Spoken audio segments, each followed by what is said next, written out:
Assalamualaikum warahmatullahi wabarakatuh. Apa kabar sobat semua? Kembali lagi bersama saya, Sabrina YouTube. Pada kesempatan ini saya akan bercerita masalah pentingnya sholat atau keajaiban sholat. Kita biasa mendengar yang disampaikan para ulama, dai atau ustadz tentang bahwa salah satu cara menjemput pertolongan Allah Subhanahu wa Ta'ala itu adalah dengan melakukan ibadah sholat. Nah, pertanyaannya adalah, sholat yang seperti apakah yang bisa menjemput pertolongan Allah dalam kehidupan kita pada saat kita mengalami ujian yang berat?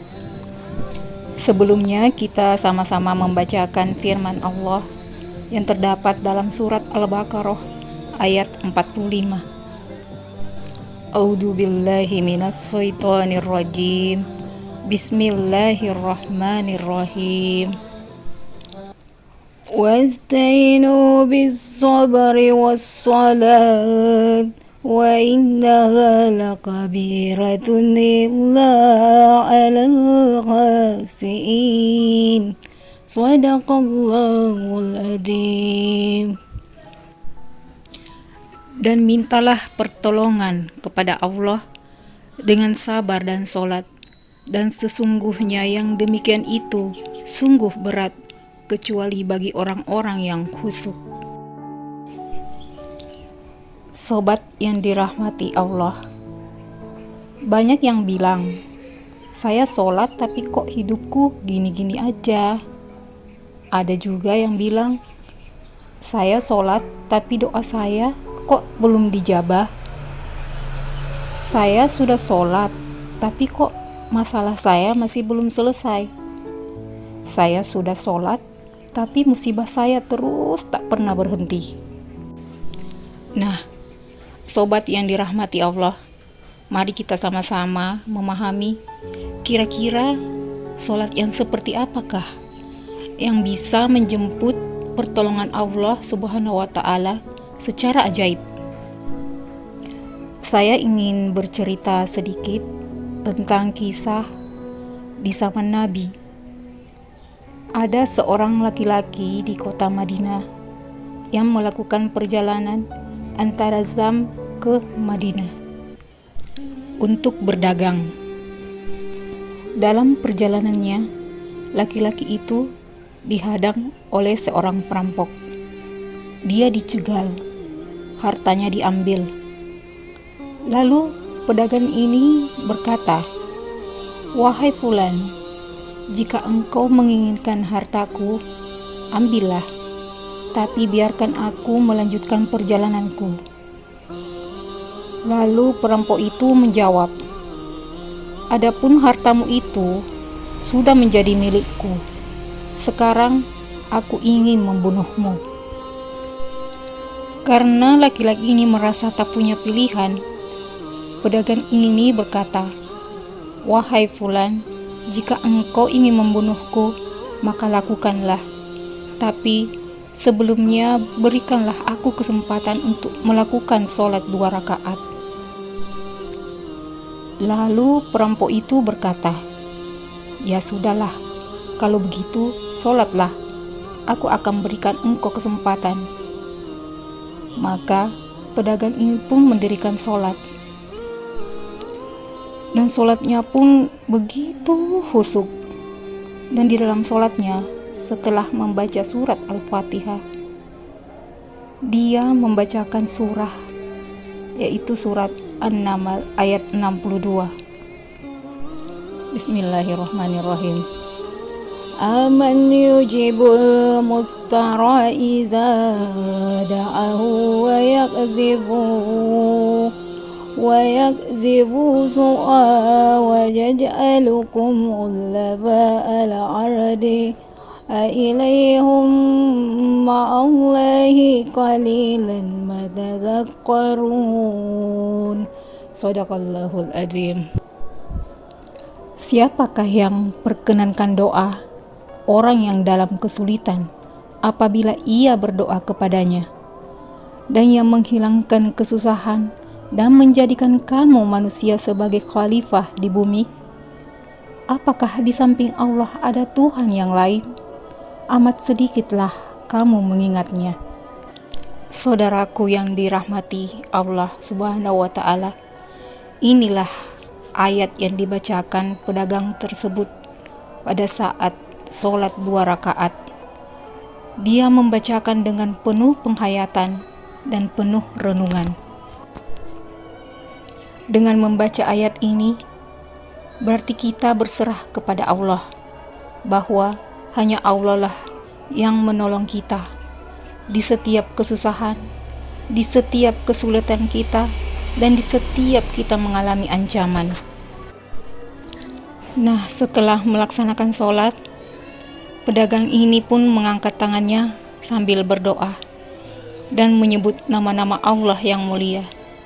Ya Rabbi, wahai Tuhan yang Maha Pengasih, wahai Tuhan yang Maha Penyayang, wahai Tuhan yang menampakkan makhluk, wahai Tuhan yang Maha Mengembalikan, wahai Tuhan yang melaksanakan apa yang Dia kehendaki. Aku mohon dengan cahayamu, hamba mohon kepadamu dengan kekuasaanmu dan dengan rahmatmu yang meliputi segala sesuatu. Tidak ada Tuhan yang berhak disembah selain Engkau ya Allah. Wahai Tuhan yang Maha Penolong, tolonglah aku. Pedagang ini berdoa menyebut puji-pujian Allah. Tiba-tiba setelah selesai berdoa, muncullah seorang laki-laki dengan pakaian hijau bercahaya. Dia mengendarai seekor kuda, dan dia langsung mengeluarkan pedangnya. Lalu perampok tadi mencoba menyerang pemuda yang berkuda itu, tetapi laki-laki berkuda itu menendang dengan kudanya, sehingga perampok ini terhempas terjatuh. Kemudian laki-laki tersebut membunuh perampok itu. Lalu pedagang itu bertanya, "Siapakah engkau, Tuan?" Penunggang kuda itu menjawab, "Ketahuilah, saya malaikat yang turun dari langit ketiga. Ketika kamu berdoa kepada Allah, kami para malaikat mendengar suara gemerincing dari pintu-pintu langit. Sehingga para malaikat pun bertanya-tanya, kira-kira apa yang terjadi?" Tiba-tiba muncullah doamu yang kedua. Lalu pintu-pintu langit terbuka dan cahaya yang sangat benderang. Dan di doamu yang ketiga, datanglah malaikat Jibril kepada kami seraya berseru, "Siapakah di antara kalian, wahai para malaikat yang mau menolong hamba Allah itu?" Lalu aku memohon kepada Allah agar Ia mengizinkan aku melaksanakan tugas ini. Wahai hamba Allah, ketahuilah, barang siapa yang berdoa dengan khusyuk dan membaca ayat tadi, pada saat dia mengalami kesulitan ataupun terancam dan dalam keadaan sedang susah, maka Allah akan melepaskannya dari segala kesusahannya itu. Sobat yang dirahmati Allah, itulah salah satu kisah tentang keajaiban sholat, yaitu kisah seorang pedagang yang dengan sholatnya itu Allah Subhanahu wa Ta'ala mendatangkan pertolongan dalam masalahnya. Nah, sekarang timbul pertanyaan, kira-kira apa rahasia pedagang itu sehingga Allah mendatangkan malaikat untuk menolongnya? Rahasianya adalah dia melaksanakan ibadah sholat dengan ihsan.